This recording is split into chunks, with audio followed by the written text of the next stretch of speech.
दुसरीकडे रायगड जिल्ह्यामध्ये सर्व भागांमध्ये पावसाची रिपरिप सुरू आहे। कोकणाला हवामान खात्याने रेड अलर्ट सुद्धा दिलाय।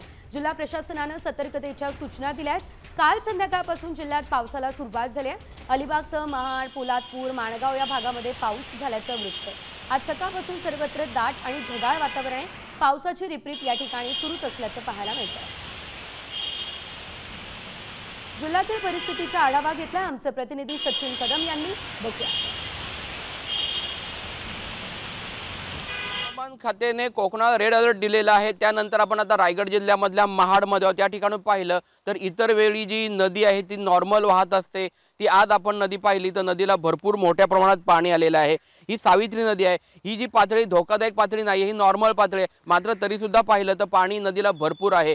काल रायगड जिल्ह्याला रेड अलर्ट होता आणि त्यानंतरची परिस्थिती अशी होती की रायगड जिल्ह्यामधल्या माणगाव या परिसरामध्ये प्रचंड मोठ्या प्रमाणात पाऊस झाला। माणगाव असेल, लोणेरे असेल, गोरेगाव असेल या परिसरामध्ये एवढं पाणी झालं की ढगफुटी सदृश्य परिस्थिती निर्माण झाली होती। त्यानंतर रात्रभर पावसाने आताही उसंत घेतली नाहीये। पाऊस आताही मोठ्या प्रमाणात पडत आहे। रायगडमधल्या कोणत्याही नद्या ह्या धोकादायक पातळीमध्ये नाही आहेत, तर नॉर्मल असल्या तरी देखील कोकणाला रेड अलर्ट असल्या कारणाने नागरिकांनी या ठिकाणी काळजी घ्यावी। नदी किनाऱ्या किंवा सखल भागात राहणाऱ्या माणसांनी नदी किनारे जास्त राहू नये, अगर घाट सेक्शनमध्ये जाऊ नये, अशा सूचना प्रशासनामार्फत देण्यात आलेल्या आहेत। सचिन कदम, साम टीव्ही, रायगड।